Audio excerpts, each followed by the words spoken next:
Friends, welcome to my workplace at Ranaghat, West Bengal, India. This is a hard intumescent cataract in a 80 years old lady, and the patient has a very deep-seated eye and narrow palpebral fissure. I had a very tough time in managing the case. Let us observe the surgical steps. By this time, the main incision and two side ports have been made. Now I am going to stain the anterior capsule underneath this air bubble. Here goes trypan blue 0.06% dye.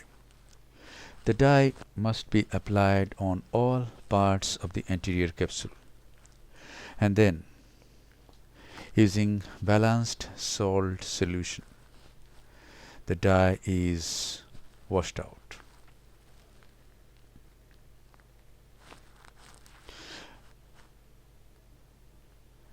My plan is to do 2-stage rhexis. This is 2% hydroxypropyl methyl cellulose. I manage all intumescent cataracts by this viscoelastic substance and by this method. I can see some oily fluid is coming out, which indicates there is high intralenticular pressure. Now at this stage I am going to make a very small rhexis, and I call it a mini rhexis. And now I am going to aspirate some cortical lens matter through this small opening, and I squeeze out lens matter from periphery through this opening. The idea is to make the anterior surface flat all around. And now, after injecting viscoelastic substance, I make a small cut at around 7 o'clock. Then I use the Utata forceps, hold this capsular tag, go anticlockwise, and enlarge this rhexis.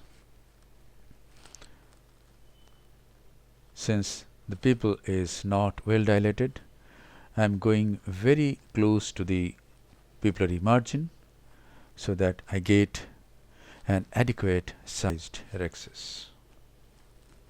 You can see this is a hard brown nucleus, so my rhexis is on the bigger side, about 5.75 millimeter.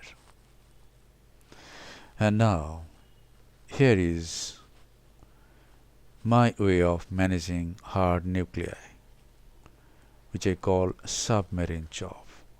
Go into the substance of the nucleus,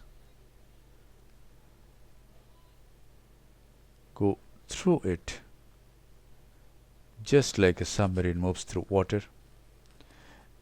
Along its path, a crack is created, and I use the chopper along that path and divide the nucleus into two heminuclei. And now this is the initial crack, and the nucleus is being chopped into fragments. This is other heminucleus, and it is also divided into two fragments. At this time you see that the pupil is coming down, but its size is okay. We can manage this case. We don't have to use a pupil expansion device. Pupil size is okay. It's about 4.5 millimeter at this moment. There is a little bit of iris tending to prolapse through the side port, getting incarcerated in the side port, but it is not causing much problem. In that case,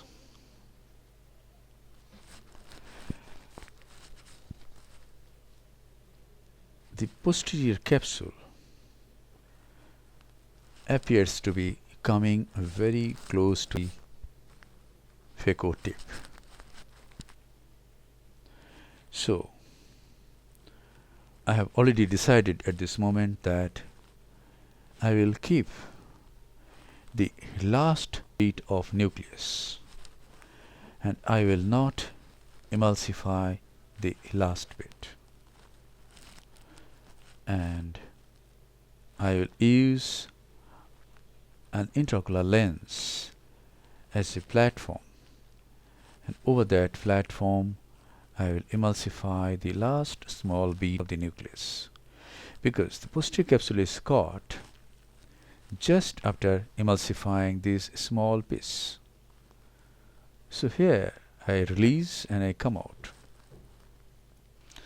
Now I inject viscoelastic substance, inject some visco through the side port, and the iris incarceration is released. And now I am aspirating the cortical matter.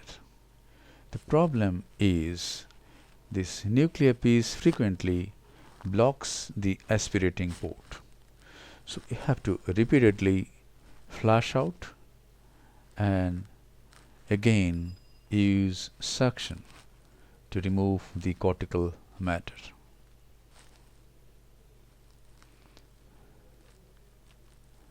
You can see some air bubbles sticking to the corneal endothelium, and the air bubbles are not moving. So you can see that the nuclear piece is not coming off and it is not hitting the corneal endothelium. Now I inject viscoelastic substance, and now my plan is to push this bit of nucleus towards 6 o'clock, just at the margin of the iris.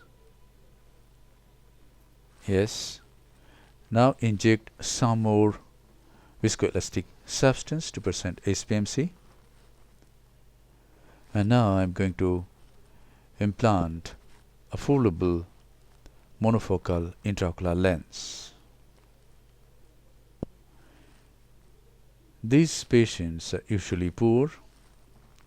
They can't afford costly hydrophobic lenses. And now the lens is in the bag, and now I want to emulsify this small nuclear bit, and here it is, using very little ultrasonic energy and very safely. I have emulsified this nuclear piece, and I am using the handpiece for removing some viscoelastic substance from the anterior chamber.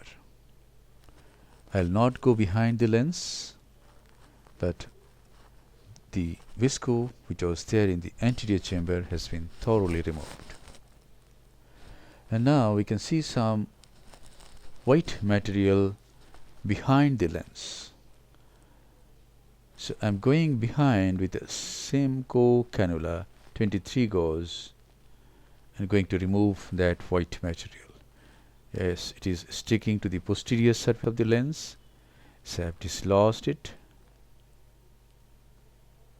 It has not come out. Yes, now it has come out. Now some more cleaning of cortical matter,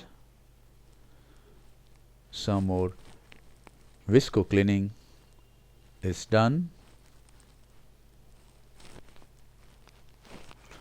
and then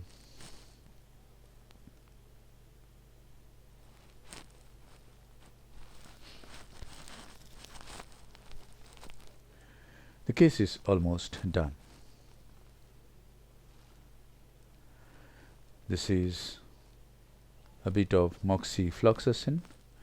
Now I use BSS to hydrate the side port at on 30 o'clock. I'm not going to hydrate the side port at 8 o'clock because I have not used it for a long time. Yes, now this is the final lavage of the anterior chamber. The anterior chamber is formed nicely and the case is concluded. And these are the post-op pictures after 24 hours. See how beautiful the cornea is. And the anterior chamber is quiet. Thank you very much for your attention. Hope this video will help you in developing your surgical skills. Be a great surgeon and serve the mankind with love, respect, compassion, and great surgical competence.